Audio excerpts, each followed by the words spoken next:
Twitter, live on Castbox, live on YouTube, live on Facebook. And here we go, ladies and gents. Thank you. The prodigious former professor at Proclamation and Gatherings.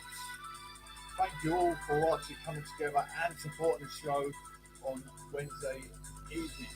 Wednesday, the 10th of February 2021. And it's 10 to 8 p.m. in the UK, United Kingdom. I'm the capital P in Proclamation. I'm the capital P in Persuasion. I'm the capital P in Persuasive. I'm the capital P in Punctuation. I'm the capital P in Provocative. I'm the capital P in Propaganda. Capital P in Purity. Capital P in Philanthropist. I'm the capital P in Populism. Thank you all for watching, coming through, supporting the show time and time again. Thank you so much. Thank you everyone coming through this evening. Let's hopefully we haven't got a slight error to the system. PNG coming with a flux with the show, flux with a flow inside UK Westminster Parliament, UK politics. 19. Starmer says 10-year jail term for travel, which lies and empty threats.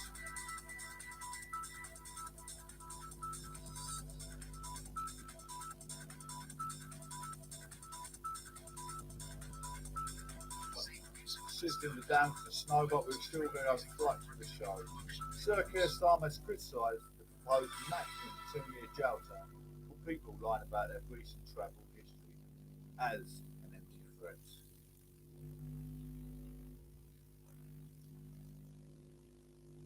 Labour leader said the 10-year judges would sentence anyone to that long in prison. Wouldn't help anyone. Ministers have said the public expects strong action and a maximum sentence, which reflects the seriousness of crime.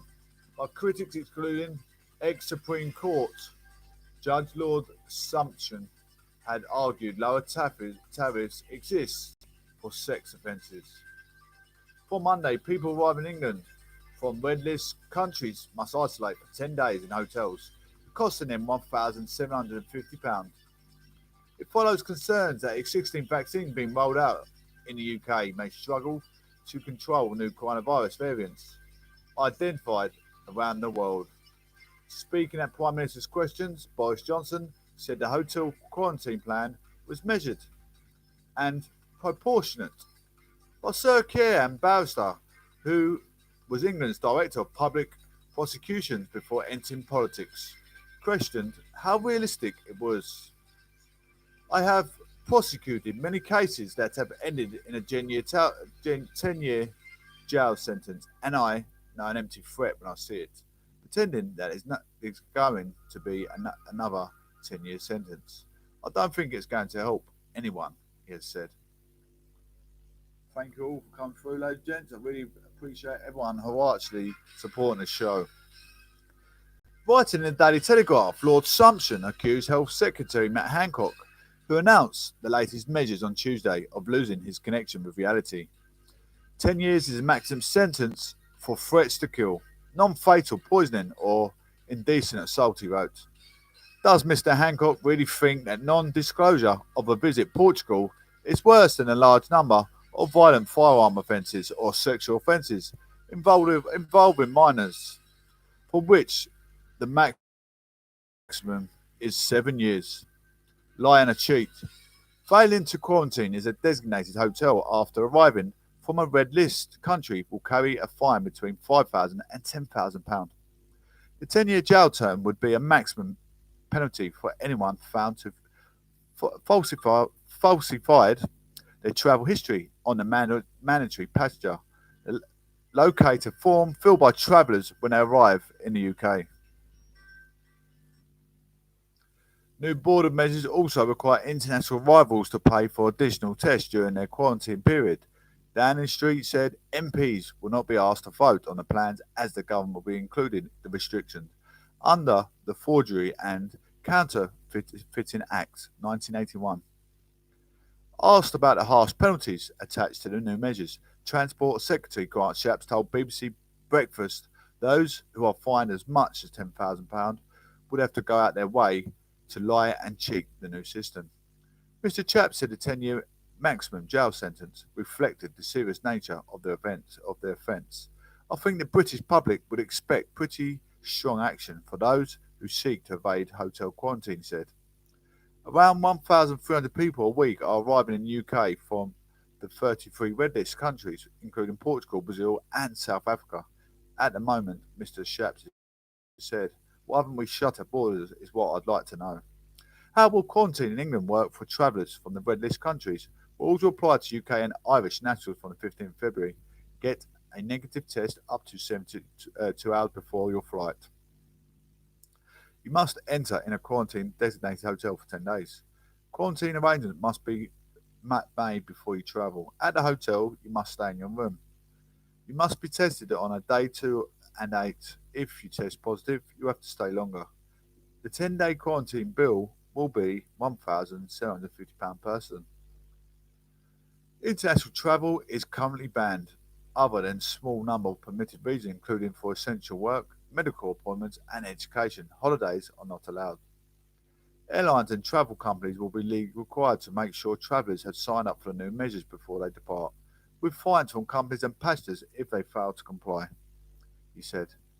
Penalties also include a £1,000 fine for travellers who fail to take the new mandatory test and a £2,000 fine for failing to take the second mandatory test, along with a 14-day extension to quarantine. The Scottish Government said it would go further than England's measures. Require everyone arriving by air to isolate in hotels for 10 days. All travellers arriving in the UK are already required to show the proof of a negative COVID test and must self-isolate for 10 days. Thank you all for actually coming to support my show. I'm putting so much time and effort into produce good news daily. Absolutely.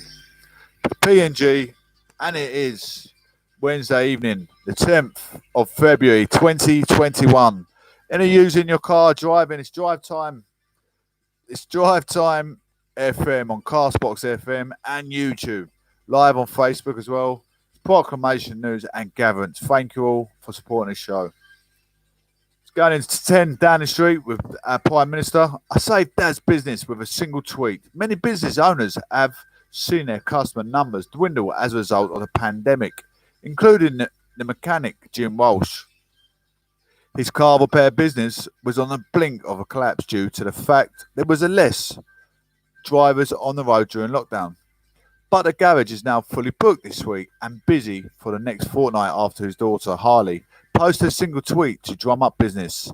It shows that there's a good people and it's nice to see that on social media, she has said. England Deputy Chief Medical Officer has said it really concerns him and the fewer paying people to get the COVID vaccination. Black, Asian, minority ethnics. Professor John Van Tame made the comments while answering audience questions about vaccines and COVID missing information on the BBC News channel and the Asian network earlier. He said he was worried the uptake in the minority ethnic groups is not going to be as rapid or as high compared to the white population. However, he did stress the vaccine uptake has been very high among people who have been offered it so far. He also expressed a concern about fake news about vaccines. More than 1 million people have received their first dose of the COVID vaccination in Scotland. The Scottish Government said the missile time was reached on Wednesday and the vaccination programme was now moving at a pace. Ministers say they are on track to inoculate everyone in the top priority list groups, including everyone aged 70, by the 15th of February. First Minister Nicola Sturgeon from SNP earlier described the recent rate of vaccinations in the country, in spite of the severe weather, as nothing short of extraordinary. Retired businessman John Locke was among those being immunised at the NHS, the Weezer Jordan in Glasgow, as the landmark figure was reached. The 69-year-old from Bearston says it is exciting to be part of this mistletoe moment. During his COVID briefing earlier, Prime Minister Boris Johnson urged the 2 million people yet to take off the offer of a COVID jab in the UK to come forward this week. Foreseeded 20,000 pregnant women safely vaccinated in the US. About 20,000 pregnant women have been vaccinated in the US so far, and there have been no red flags in their infections to it. Anthony Fauci said. Dr. Fauci, chief medical advisor to US President Joe Biden, told a White House press briefing that the pregnant women and children hadn't included in the original clinical trials for the Pfizer and the Moderna vaccines. However, he said clinical trials including pregnant women are either already underway or planned to have their near future. Dr. Fauci said the vaccination of pregnant women was being monitored by the US Centers for Disease Control and Prevention, as well as the Food and Drug Administration. Care staff vaccinations lagging behind target. There is a growing shortfall in the number of care staff to have the COVID vaccinations. A survey of almost 1,500 services in England suggests. Just under half the care homes for older people have more than 30% of staff who have not had a vaccine, according to the research of National Care Forum. That's quite a worrying time, isn't it? You think our care workers, absolute key workers looking after the elderly, need their vaccination. Absolutely. They go hand in hand, day in day, working their socks through the vulnerable adults. The survey also confirms staff hesitancy is a significant factor in a slow uptake. Verona Thomas, a unit manager at Saffron House Nursing Home in Bristol, says she had initial concerns but worried about what would happen to loved ones if she caught the virus and changed her mind. I work with quite vulnerable adults, so it was a case of doing my best to protect them, she said. China sends a message to not eat wild animals during the New Year. It is now just under 24 hours until the New Year for people in China. 12th of February, and during this period it is common for people in the country to gather for family meals of large banquet gatherings. This year, China's official People's Daily newspaper is urging people not to eat wild animals during the holidays. It is sharing posters that shows the silhouette of animals, including snakes, hedgehogs and turtles, and telling people to avoid contact with them. Do not illegally hunt, trade or eat wild animals, it says. The campaign, which uses the hashtag Don't Eat Wild Animals during Spring Festival, has so far been seen by more than 9.5 million people. Posters have echoes of the ones circulated nationally last year at this time, back when the first coronavirus outbreak in Wuhan drew international attention at the time. There was evident nervousness in the country about animal consumption being a possible reason for the COVID-19. In May, the regional epicenter of the coronavirus, Wuhan, banned eating and hunting wild animals, and these fears, and over the last, other regions have stepped up their regulations to ban the consumption of animals. In recent weeks, Chinese officials have also been updating China's law on animal epidemic prevention to limit contact between animals and humans that would lead to disease in late January. It became a requirement that pet owners keep their dogs on leads to prevent potential disease such as rabies. Who backs 12-week gap between Oxford vaccine doses? Returning to Downing Street briefing, Boris Johnson said it was good to see the World Health Organization support for the use of Oxford AstraZeneca vaccine on everyone over 18, including over 65s. Your reminder, France and Germany cast out of its efficiency in the older population as restricted its use. Johnson went on to say how also he had supported the UK's decision to leave the 12-week interval between the first and the second dose. This is something of a turnaround. Initially, the WHO had recommended a gap of up to 6 weeks between doses, only in exceptional circumstances. Now, its scientific advisors saying giving 2 doses 8 12 weeks apart increases the vaccine's effectiveness and provides greater protection. Our health correspondent, James Gallagher, has been looking in more detail the WHO's latest findings. Starmer, I know an empty threat when I see it. Labour leader Sir Keir Starmer has criticised the 10-year jail term announced on Tuesday for people who lie about having been in a red list country. The former lawyer, which says, I have prosecuted many cases that have ended in a 10-year sentence and I know an empty threat when I see it.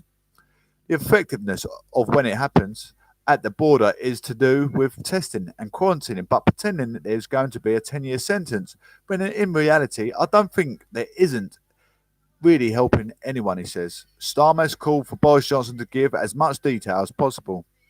In his roadmap of lockdown, in the week of 22nd of February, he wants to know roughly when the vaccination programme will be finished. The measures for controlling the variant and therefore what the mistletoes are, he says. Starmer says the government needs to stop putting out mixed messages over whether UK residents can expect to go on holiday this summer this year. The Prime Minister, 1 week, was saying he was optimistic about holidays. Then you've got the Transport Secretary saying, don't book holidays. That isn't helping businesses. It's not helping families, he says. COVID-19 parasmia. Public toilets smell nice to me now. Some people who have recovered from COVID-19 have reported of a loss of smell, a condition known as anosmia, or distorted taste and smells, known as parasmia. I've been chatting to 3 women who tell me they're struggling with these symptoms. Victoria says going into public toilets is actually quite nice. It smells of sweet hay, but onions, garlic, coffee, all the things that are meant to smell nice, taste revolting. In the analysis, the caution in the Prime Minister's questioning. The Prime Minister couldn't bring himself to say people should not book a holiday right now. Instead, he advertised people to wait for the result of the government's lockdown review in week of 22 February. So, who should people believe? Ministers promising a great British summer, or those telling them not to book their place by the pool quite yet? I imagine most people have more pressing questions, such as when they might see their grandchildren again or get to have a cup of tea with their mum. But it's a question that attests how the people running the country see coming weeks and months. At the moment, caution is the watchword in the government. Boris Johnson is desperate to ensure that the lockdown is the last, but uncertainty runs for the calculations. Right now, ministers can't offer simple answers to questions that this time last year would have sounded absurd. PM's coronavirus briefing. What we have learnt. The Prime Minister has just finished giving a Downing Street press briefing alongside the UK's Chief Scientific Advisor, Sir Patrick Vallance. If you scroll back and catch up on all the detail, but here's a quick recap. More than 13 million people in the UK have had their first vaccine, including 9% of the over 70s. The government's target of reaching 15 million people by mid-February of less than a week away. The UK has made great strides, the PM said. He appealed to the remaining 2 million in our first 4 groups to come forward and book their jabs. Now is the moment, he said. This is not so the government can hit numerical target, but so the country can take another step on the long, hard road back to normality, the Prime Minister said. He welcomed support from the World Health Organization, who, for Oxford AstraZeneca vaccine to be used in over 18s and over 65s, who also supports a 12-week interval between the 2 doses, they say no longer interval provides greater protection, says the Prime Minister. When asked about the summer holidays and weddings, Johnson said it's too early to say, and we will set out more detail on the roadmap and lifting the lockdown restrictions by the 22nd of February. The government is keeping an eye on the new mutation of the UK COVID variant found in Bristol, the vaccine says. Lateral flow tests are good at picking up people with a high viral load, but they aren't as sensitive as PCR tests. so are not 100% guaranteed that you haven't got it, says Valence. Why pharmacies have their additional costs reimbursed. Nigel Prates from the Pharmaceutical Journal says the community pharmacies have been the vital lifeline for people during the pandemic. He warns they are not yet to have their additional costs from the pandemic reimbursed, and he asks how many pharmacies will close before the government tackles the issue. Johnson says that the community pharmacies provide an outstanding healthcare resource for people across the country. He adds that pharmacies can play a very important role in getting harder to reach people vaccinated. People trust pharmacies. They know where to find them, he says. He states that he wants to make sure pharmacies are reimbursed as soon as possible. That is the final question and ends the briefing. We'll bring you a round up shortly. Prime Minister starts to think the vaccine as a flu jab in the autumn. The next question is to do the latest scientific evidence it says about those who have had the coronavirus already.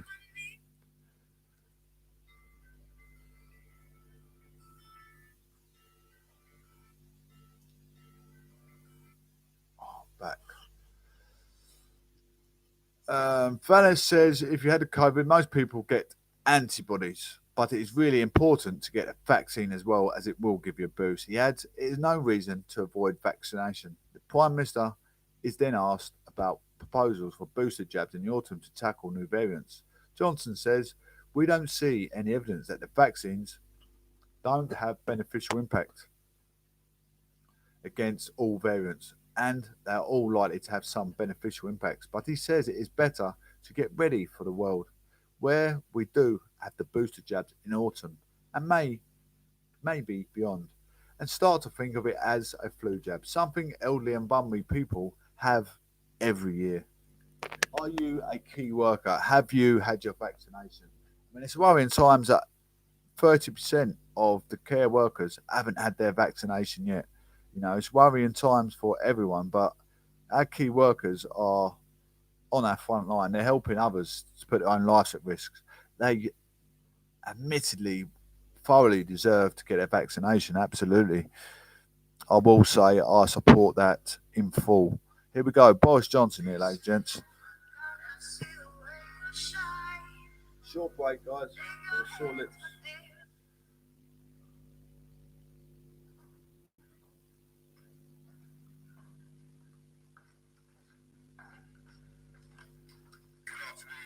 Thanks for joining us. It's 5 weeks since we set ourselves the target of vaccinating almost 15 million of the most vulnerable people in the country. And the aim was and is clear to everyone. By offering the prospect of protection from COVID to everyone 70 and over, to all frontline NHS and care staff, to older care home residents, and to all those who are clinically extremely vulnerable, we can do the most, the fastest, to reduce the incidence of death and serious illness. And with less than a week to go until the target date of Monday the 15th, and there's no doubt we have made great strides with just over 13 million people now vaccinated in our United Kingdom, including 1 in 4 adults in England, over 90% of everyone over 75, 50% of eligible residents of care homes for the elderly. That still leaves nearly 2 million people, a population roughly twice the size of Birmingham, that we still hope to reach. And there are people across the country who, for one reason or another, haven't yet taken up their offer. So now is the moment to do it. Wherever you are, you won't be more than about 10 miles away from a vaccination centre. So go online or get someone to help you. Or simply pick up the phone and call 119. And let me appeal particularly to the fantastic social care workers that we all rely on to look after our relatives, our parents, our grandparents. If you haven't received a letter, please contact your employer and fix it up. And let me stress that these vaccines are safe and effective. And it was good to see the World Health Organization today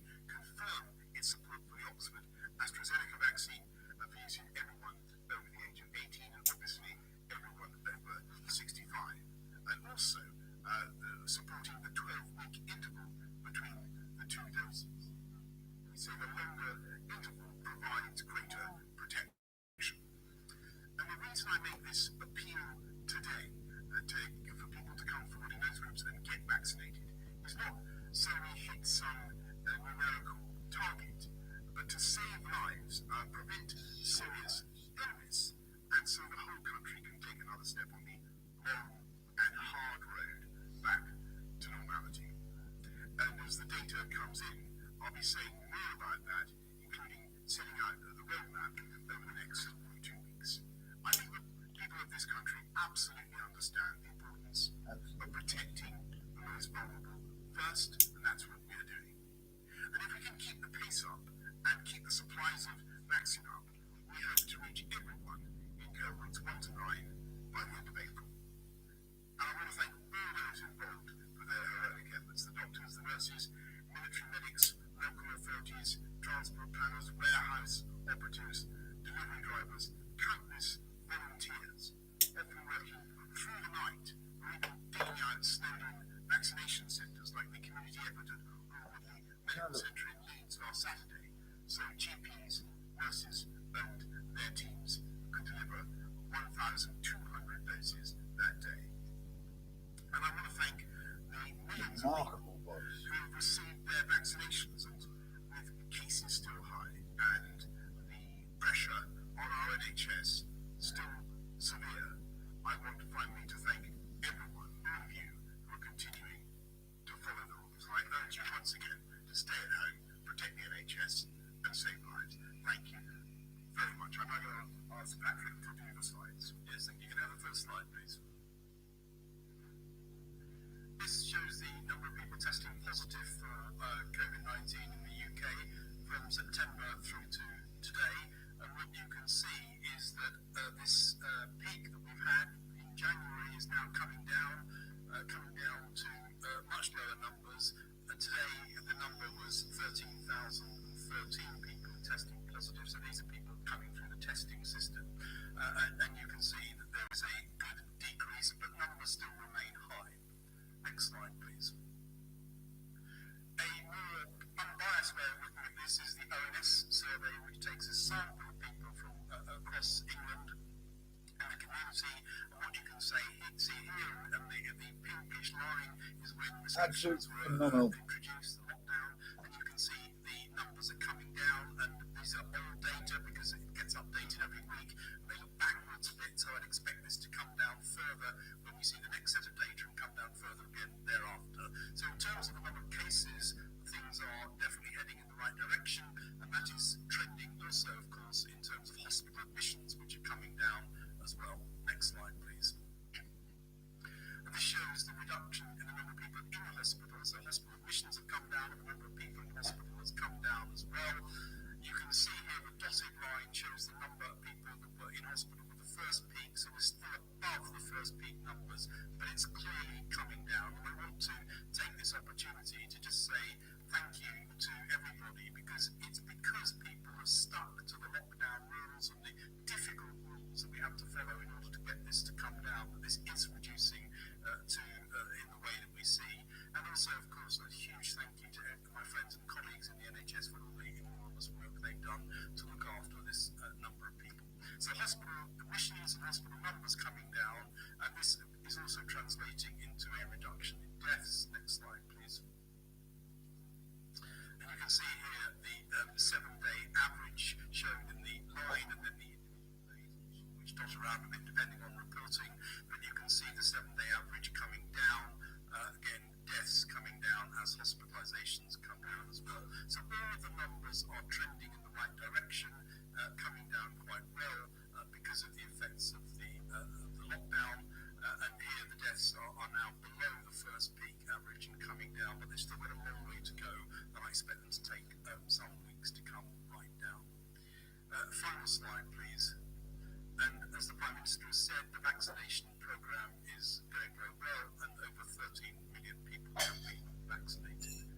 Thank you. Thank you very much. Let's go to questions from the members of the public. Kathy from Huntsville. Priority groups in the daily inflation figures.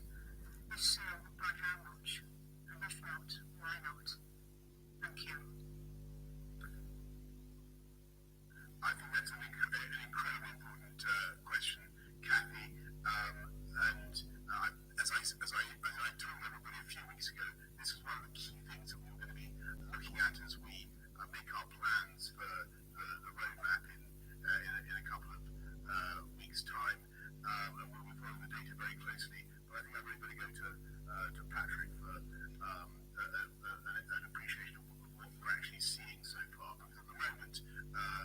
we're seeing reductions in deaths, and we're seeing the control of the virus, it seems pretty hard to me to see actual impact of the vaccination program on those numbers yet. But I'm told that we wouldn't be necessarily be seeing it yet. But Patrick, over to you.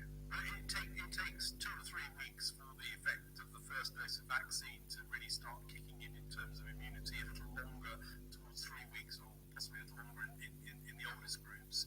And then, of course, it takes time for people to catch infections and for that to show up. So it's not surprising that we're not getting all of the data through yet.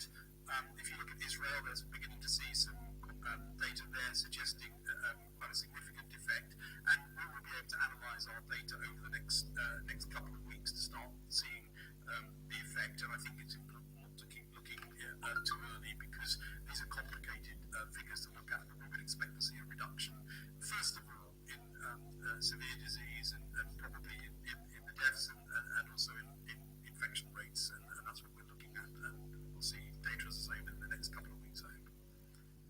Thanks very much, Kathy. James from Uxbridge.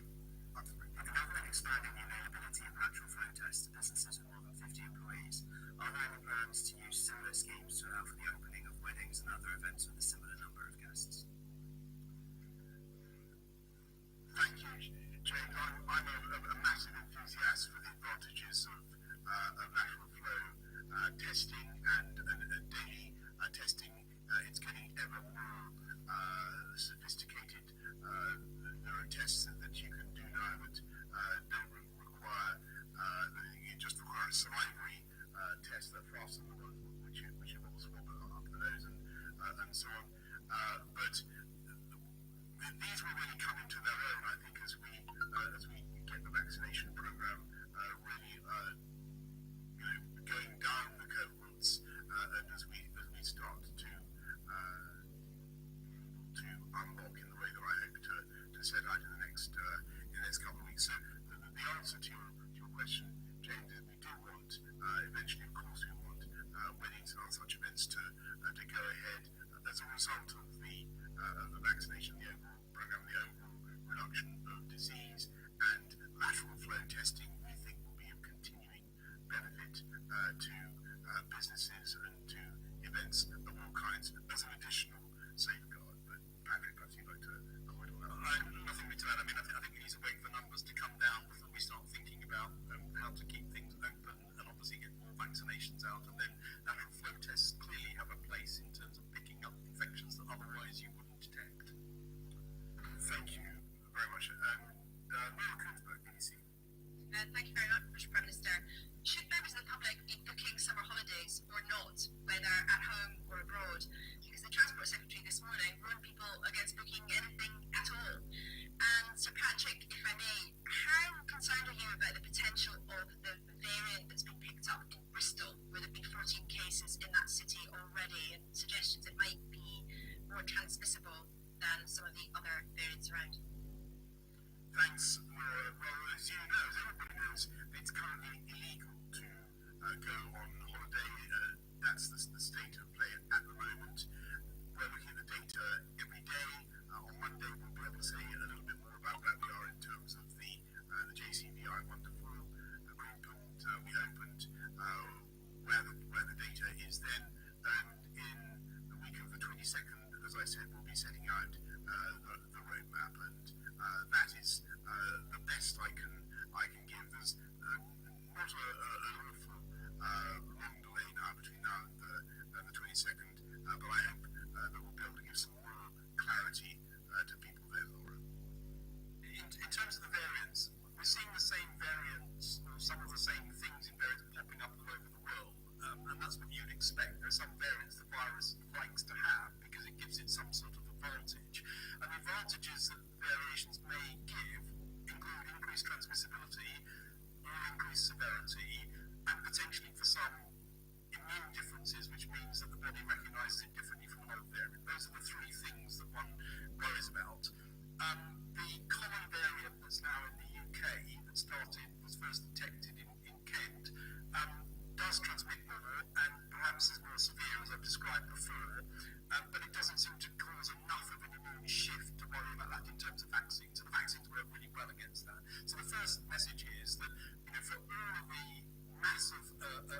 virus out there, it's getting vaccinated, which is important, and making sure that everybody who's eligible to get a vaccine goes out and gets vaccinated.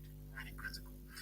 The list of variants has got one of the changes that the South African variant's got as well, and again, it's one that the virus likes to try and get, so it's not surprising it's happened, and it will happen elsewhere as well.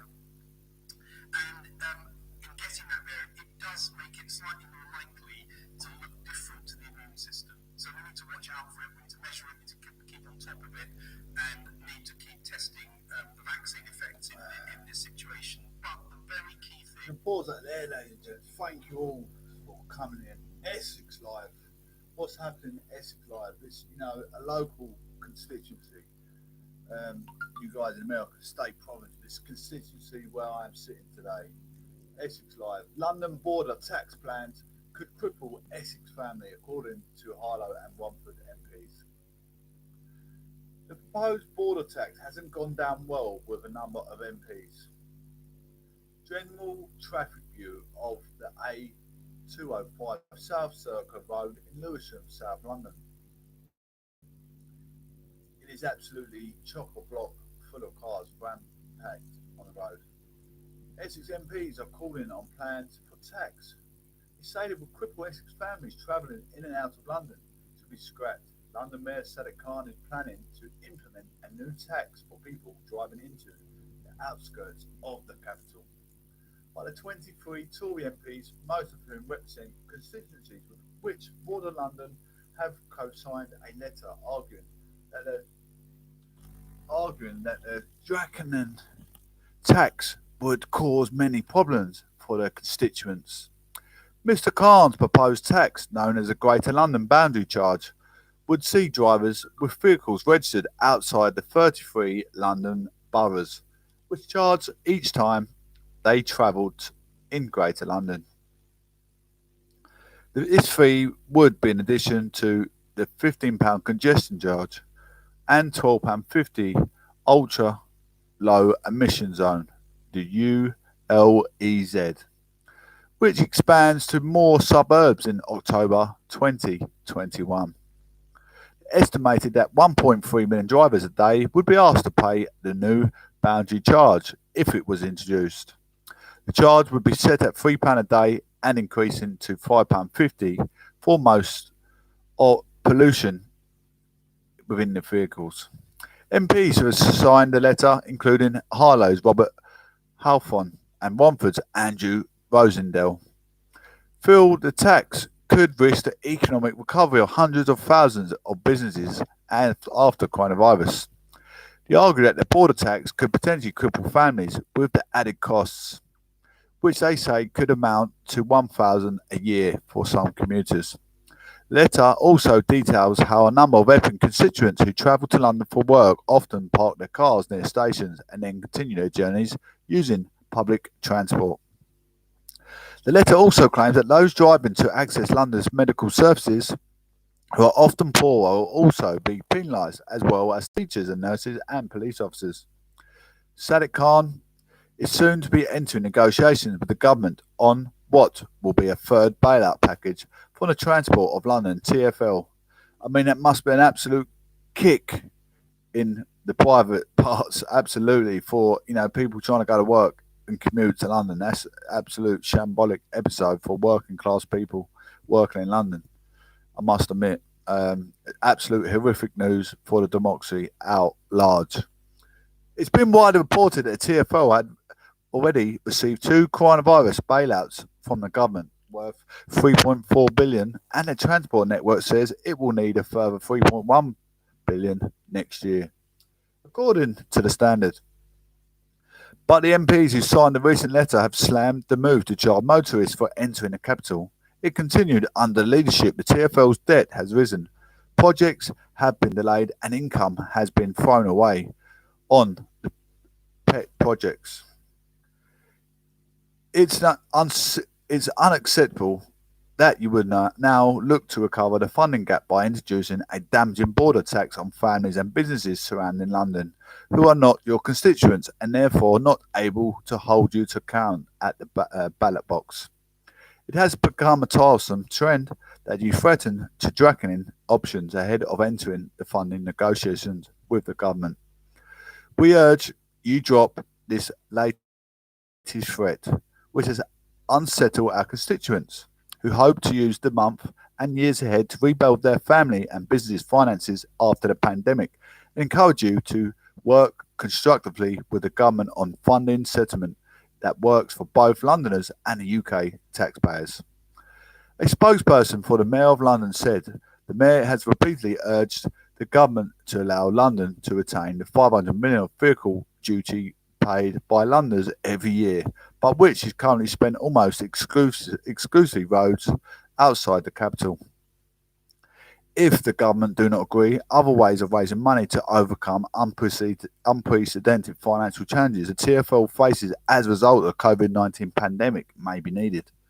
A Greater London boundary charge for non-residents could reduce congestion and emissions whilst encouraging more use of public transport. Revenues could also provide funding for investment in London's transport network, subject to the findings of the TfL's feasibility study already underway. Any proposals developed as a result would be subject to a full public consultation, where the public, including non-Londoners, will be able to have their say on any potential proposals. I mean, it's important that the democracy come together and put this app to an absolute halt. I mean, that's absolutely chaotic, and a colossal damage to your economic upmarket in your financial status. Absolutely, it's a crisis, absolute crisis, shambolic, horrific episode, absolute abysmal. Anyway, think safety, think first. Think safety, think first. It's not recording DJ Pararific. This is live on air with the prodigious, the prominent professor at Proclamation News and Gatherings. Flux with the show and flux with the flow. Absolute populism. Thank you for coming through or actually supporting the show. Have a cup of tea, please, DJ Parific. 2 sugars, shaken, not stirred. Thank you for following. A12 crash. Think first, think safety. Check your centre mirror, your wing mirrors before turning, acting into a safe, sufficient directional choice, making sure motorists and motorcyclists are not trying to overtake. Checking for pedestrians crossing the road as well. Checking your engine water coolant tank and engine oil before takeoff. Making sure you got sufficient fuel topped up for to reach your destination. Checking your tyres, making sure that maximum PSI limits, making sure your tyres are not bowled. Do all the others. Checking you and your passengers have got safety belts adjacent to the car seat, and babies having their baby seats adjacent to the car seat and seat belts adjacent to the car seat also. It's down to you, the driver, to make sure your MOT is updated and there is no mechanical errors with your vehicle before takeoff. Drive safety. Do not enter the vehicle under the influence of alcohol and narcotics, and sleep deprivation. Making sure you had plenty of sufficient sleep before entering the vehicle. A12 crash. 2 people rushed to hospital after a serious collision near Dedham. Some car incidents cannot be, you just can't get away from some incidents happening, unfortunately. Sporadic car incidents happening all over the UK on the A12 motorways and all the carriageways. An air ambulance was forced to land on a carriageway. 2 people have been rushed to hospital this morning after a serious crash on the A12. The southbound carriageway was shut early this morning after a lorry was full load overturned near Dedham, Essex, forcing one lane to shut on a northbound carriageway to Wednesday, February 10th even. In the queues leading up to the accident, a serious 4-vehicle collision took place. This was today, ladies and gentlemen. An air ambulance landed at the scene on a northbound carriageway and multiple other ambulance units also attended. The East of England Ambulance Service has now confirmed that 2 people have been taken to hospital with injuries. This is, front bench news today, live. An East of England Ambulance Service spokesman said, We were called on the A12 at Dedham shortly before 10 to 7 a.m. today, following reports of a collision. We sent 2 ambulances, a hazardous area response team, an ambulance officer, and the Essex Hearts Air Ambulance. Crews treated 2 patients at the scene before transporting one to Coldest Hospital and the second to Adam Brooks for further assessment and care. Emergency services still to remain at the scene at the southbound carriageway remains closed. Both Essex Police and Suffolk Constabulary are in attendance, with Suffolk teams leading operations in the scene. Absolutely phenomenal response from Essex and Suffolk Police. Thank you so much, hand in hand, always on the front line, and ambulance service and air ambulance services for your cooperation as you're working as key workers. Thank you all so much for attending, making sure our patients from the incident are safe and well, hopefully. Early this morning, an Essex police spokesperson said, we were called at just after 10 to 7 today a.m. Wednesday, the 10th of February, following a collision on the A12 at Essex Road, Dedham. The collision involved up to 4 vehicles, 2 cars, a lorry and a van. Police and other emergency services colleagues are currently at the scene, and the road is closed both directions, junction 31 and junction 29. One lane has since reopened on the northbound carriageway. Highways England have published a diversion route for motorists, as the road is set to be closed for some time as the teams clear up and the oil spillage. Highway and England Highway spokesperson said the A12 in Essex is closed southbound between junction 31 and junction 29 near Coldest due to overturned HGV and secondary incident involving a serious collision between multiple vehicles. We have 2 lanes closure on a northbound carriageway due to the barrier damage caused by the overturned HGV. Emergency services, including Essex Police, are in attendance. Recovery are on scene for initial incident and overturned HGV homeowner. However, for the vehicle was fully laden when it overturned, so recovery is expected to complex. Carriageway cleanup will also need to take place before the road can be reopened.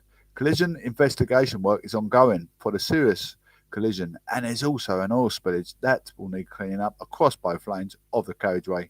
As a result of both of these incidents, this closure is likely to remain in place through till the morning.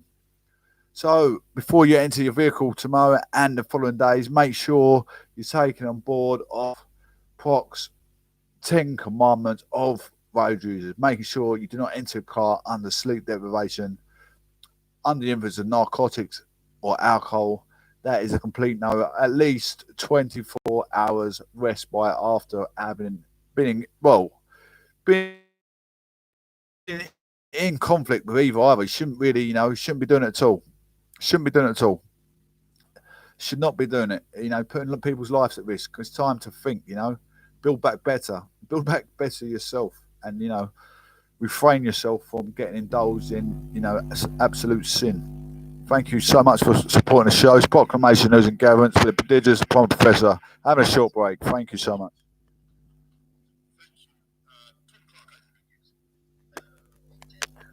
Thanks very much. Public Health England has confirmed to us today that what look like really positive data on vaccine efficacy in the UK vaccine rollout. They're encouraged by how well the vaccine appears to be working in early data, and just approaching balance about now, given the great progress we're making on vaccination and encouraging results, are you becoming concerned that the politicians you advise might be tempted to maybe resist your advice to be very measured and slow in how we lift lockdown restrictions? Thank you very much, Tom. As I think you may guess, there's no one more tempted to be encouraged by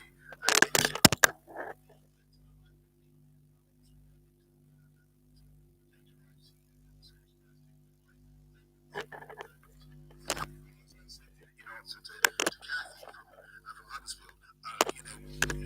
Yes, we know the numbers, but I see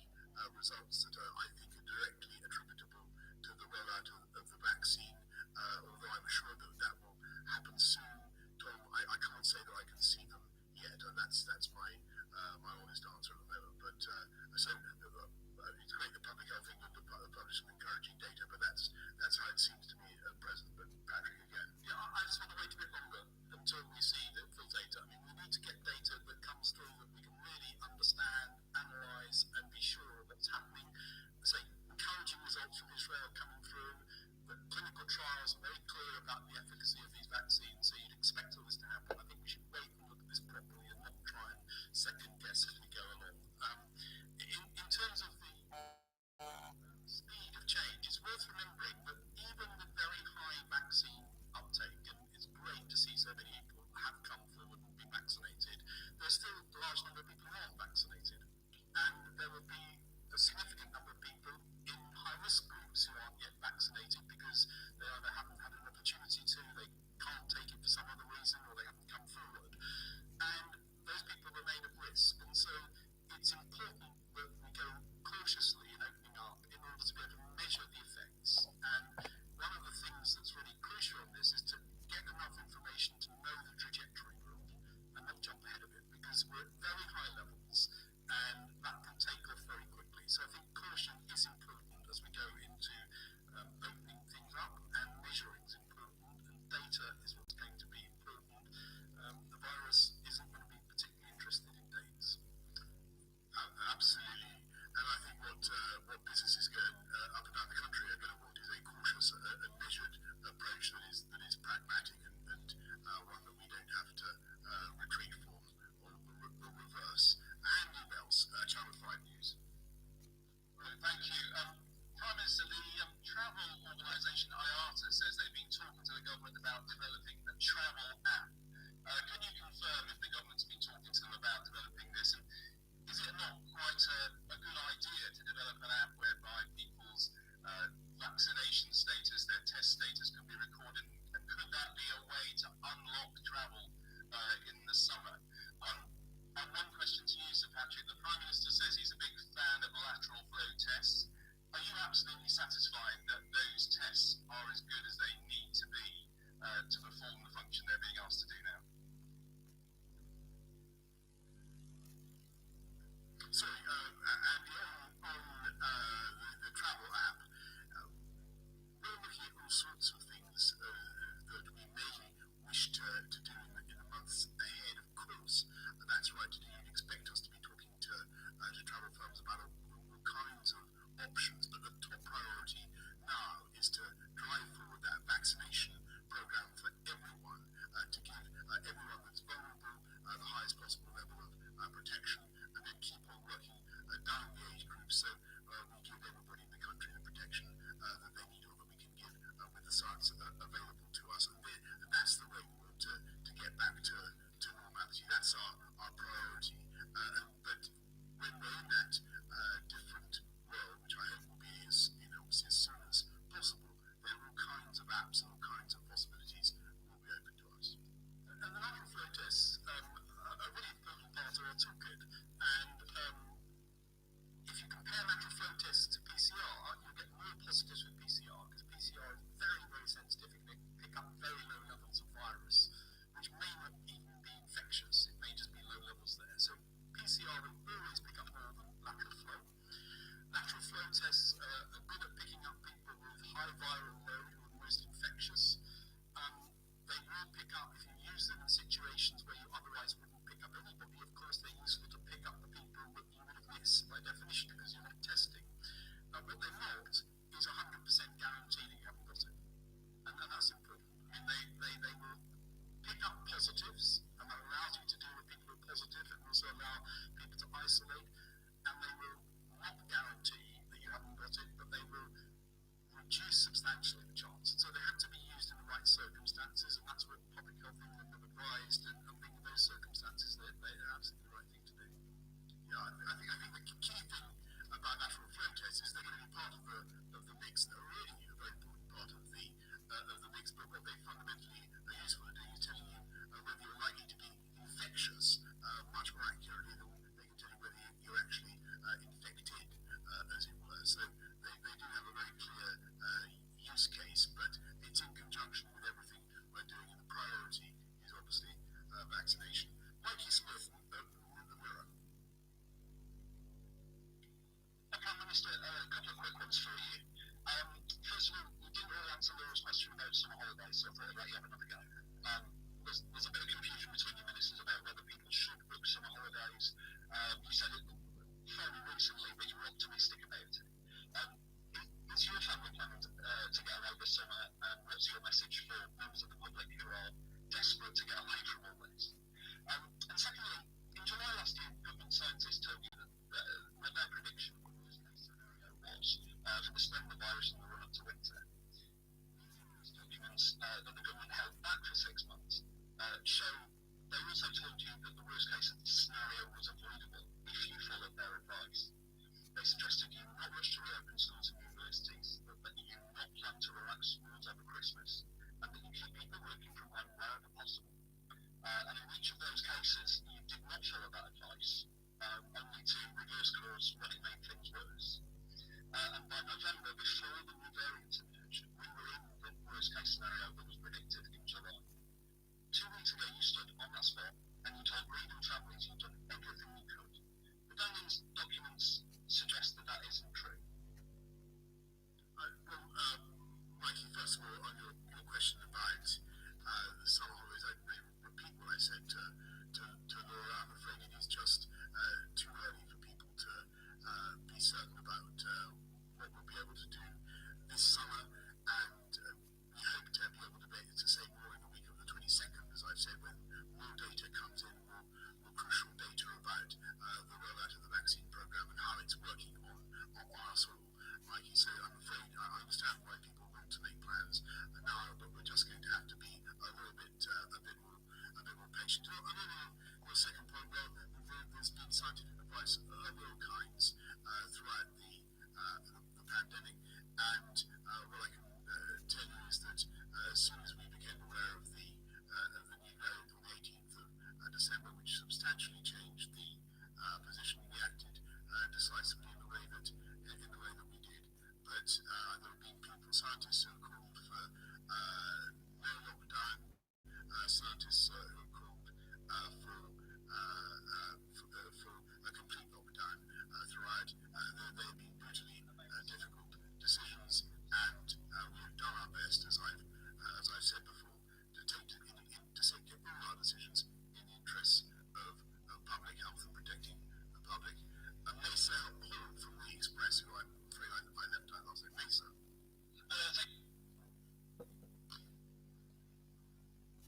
Thank you, ladies and gentlemen. Waiting patiently there for that short break. We always have a short break to let the Prime Minister speak. Anyway, COVID. Don't book a holiday yet. The government has warned. You're looking for that summer sun abroad. Do not book a holiday yet.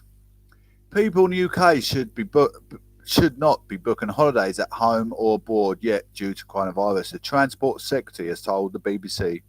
Grant Shapps admitted he did not know where it will be by the summer. Boris Johnson said he hoped to provide clarity on possible lockdown easing later this month, but the public would need to be a little more patient. But Labour leader Sir Keir Starmer accused ministers of sending mixed messages on whether holidays can happen, and in an impassioned attack on the government's position. Senior Conservative MP Sir Charles Walker implored the Prime Minister to give people something to look forward to. He told BBC Radio 4's World at One, we had summer holidays last year when we didn't have a vaccine. Now we've got vaccines coming out of our ears. We are told, don't book a summer holiday. For crying out loud. Under lockdown rules, holiday travel is banned in the UK, but a fall in coronavirus cases has fueled hopes of the return to relative normality by spring or summer. However, Mr. Shapps said, please don't go ahead and book holidays. I simply don't know the answer to the question or where we'll be up to this summer. It's too early to give the information. The best advice to people is do nothing at this stage. Analysts by Ben Wright, political correspondent. Who should people believe? Ministers promising a great British summer or those telling not to book their place by a poll quite yet? I imagine most people have more pressing questions, such as when they might see their grandchildren again or get to have a cup of tea with their mum. But it's a question that tests how the people run their country see in the coming weeks and months. At the moment, caution in the watchword in government. Boris Johnson is desperate to ensure that this lockdown is the last, but uncertainty runs through their calculations. Right now, ministers can't offer simple answers to questions that this time last year would have sounded absurd. Speaking at Downing Street coronavirus press conference, the Prime Minister said there was not an awful long time between now and his COVID recovery roadmap being delivered on the 22nd of February. I hope we'll be able to get some more clarity by then. I understand why people want to make plans now. But we are just going to have to be a little more patient. How will quarantine in England work for travellers from red list countries? Rules will apply to UK and Irish nationals from February the 15th. Get a negative test up to 72 hours before your flight. You must quarantine in a designated hotel for 10 days. Quarantine arrangements must be before you travel at the hotel. You must stay in your room. You must be tested on day 2 and 8. If you test positive, you will have to stay longer. The 10-day quarantine bill will be £1,750 per person. Holidays abroad in the UK restarted last summer and after the first lockdown ended. For Labour, Sir Keir Starmer has told BBC it's very difficult to predict the situation this summer, but the government should stop putting out mixed messages. The Prime Minister was saying one week that he's optimistic about holidays, that he's got Transport Secretary saying don't book a holiday. It isn't helping businesses, it's not helping families. Data organisation Statista found that in 2019, before pandemic struck UK on trips abroad totalling a bill of 62.43 billion, and visited Britain estimates that UK who have holidayed in England during that period spent 19.5 billion. The travel industry, which has been severely hit by coronavirus, reacted to dismay to Mr. Shapp's comments. Brian Strutton, General Secretary of Pilots Union, Balper, said airlines are drowning but rather than find us alive raft. The Transport Secretary has just thrown a bucket of cold water at us. And EasyJet Chief Executive Joanne Lundgren said the airlines would be monitoring the effectiveness of vaccine against new variants of the virus. Most important now is that our government comes out with a plan on how they are going to unwind these restrictions. He told an online aviation conference. In Downing Street, number 10 Downing Street, ladies and gentlemen, thank you all for actually coming through. Absolute populism on Castbox and YouTube is proclamation news and gatherance. Downing Street defends publicly funding photos of Prime Minister's dog, Dilyn. Number 10 is defending spending taxpayers' money on photographs after snaps of Boris Johnson's dog playing in the snow were uploaded on Flickr. The shots of Dilyn in the number 10 garden are among most recent images of the photo sharing site, along with another famous resident, Larry the Cat. The gallery also features pictures of the Prime Minister hosting meetings and ministers such as Matt Hancock and Priti Patel. Number said that the photos documented the work of government and its ministers, but Labour Deputy Leader Angela Rayner criticised expenditure at a time when thousands of people were losing their jobs and facing hardship due to their pandemic.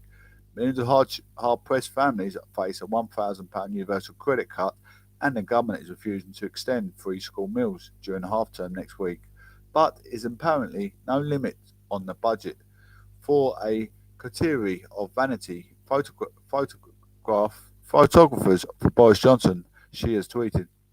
A number 10 spokesman confirmed there were 3 photographers on the government payroll who are being paid by the taxpayer.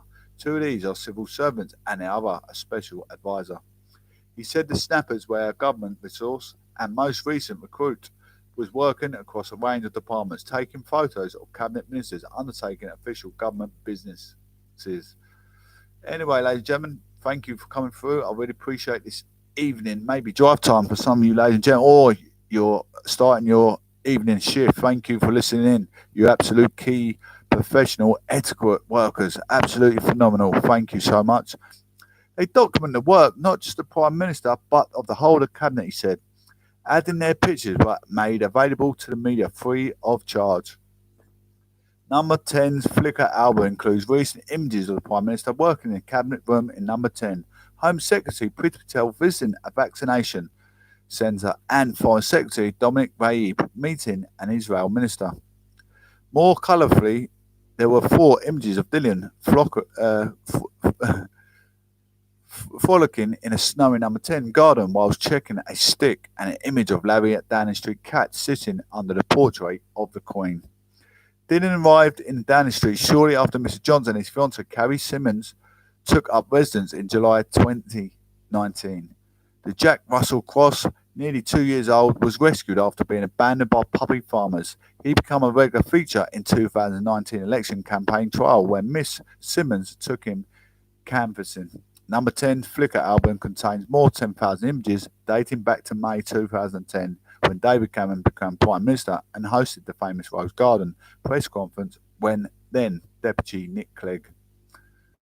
Local elections, ladies and gentlemen. Thank you all for coming in, tuning in and subscribing to Proclamation News and Gatherings and sharing. I would really be thankful. Thank you all ever so much for being here today, supporting my show. Local elections 2021. We are local elections. Will they be delayed this year? All representatives during the COVID pandemic, with a slew of public roles up for grabs, are local elections delayed this year. You'll find local elections should have taken place in 2020, but official votes due to the pandemic. As such, many publics held on their posts for a year longer than the terms dictated. Among them are prominent politicians such as mayors and other representatives who helped govern local pandemic responses. When are local elections this year? Brits vote in a host of different elections this year, including 2 distinct sets of council elections and some mayoral positions. Both London and Manchester mayors will go polls this year alongside others, and police and crime commissioners in the rest of England, Scotland and Wales will also hold elections for their representatives in Parliament. The government postponed these elections by a year in 2020 when they should have taken place in May. The stage of the pandemic at the time made by gathering 2 cast ballot risky, with ministers convinced the situation could improve enough for elections in the same time in 2021. With a further interruption, they should go ahead as planned on May the 6th. The Prime Minister told MPs, such as last week, and the plans remain under review. Will local elections be cancelled? The overwhelming feeling is that elections will go ahead. Nevertheless, uncertainty remains as to whether it's possible to deliver election promptly. Under review applies the most current government policy at the moment due to ongoing coronavirus pandemic. Peter Stanyan, Chief Executive of the Association of Electoral Administrators, which represents local election officials, she said he was concerned. He said, "I'm confident in my colleagues to do all they can to deliver a safe and secure election." If you'd asked me this a month ago, I'd have been more bullish. We are concerned. Key decisions and planning are happening now without really knowing what the situation will be like in May. The government has rejected proposals of an extended postal vote seen in May last year. Should they go ahead, officials will need to make sure the elections are COVID safe. Several practical steps could streamline the ballot this year. One proposal is for the people to bring their own pen, reducing touch contact. Polling staff may also need to stand behind plastic screens, and voters will show them their polling cards rather than hand them over. As with the other inside venues and shops around the country, people also need to social distance. Thank you all. We're coming up to the end of the news. Thank you for supporting the show, ladies and gentlemen. Please subscribe to Proclamation News and Gatherings. Absolutely populism on Castbox in the top 10% of radio presenters. Absolute phenomenal approach as we attack the propaganda. Essex weather, coldest night for a decade ahead as temperatures set to drop -13 Celsius. Meteorologists are warning that the coldest night for a decade is ahead of many Essex residents. Tonight, Wednesday, February 10th, temperatures could drop to as low as 13 minus Celsius across the east of England, which could be the coldest temperature recorded to the region since December 2010. East of England includes Essex, as well as Cambridgeshire, Hertfordshire, Bedfordshire, Suffolk and Norfolk. Last night, Essex weather tweeted tomorrow night likely to be the coldest for a decade, across with lows of minus 13 Celsius, possible away from the coast. It follows multiple days of consistent snow across Essex, which has caused mass disruption across Essex schools, train lines and COVID-19 vaccination centres. The Met Office have kept their yellow warning for snow in place across Essex. The warning won't expire until 11:59 p.m. this evening, but with freezing temperatures overnight, ice could increasingly become a problem on our pavements and roads. Although not as bold as Essex weather, BBC forecast temperatures dropping as low as minus 8 Celsius in Chelmsford, Essex overnight, with temperatures lower then further you go away from the coast. In South and Morden, temperatures could drop as low as minus 9, with lows of minus 5 in coastal towns like Harwich. It's clear that a cold and icy night is ahead, and residents across the country should take whatever precautions they can to stay warm. Essential journeys should be delayed if possible, and gritters will be likely deployed in key areas by Essex Council. Thank you all so much for coming through tonight. It's absolutely phenomenal. Prodigious, the Professor Johnson at Proclamation News and Gatherance. Thank you for supporting the show time and time again. Make sure you share these warnings in Essex. Thank you. Take care. God bless. Speak soon.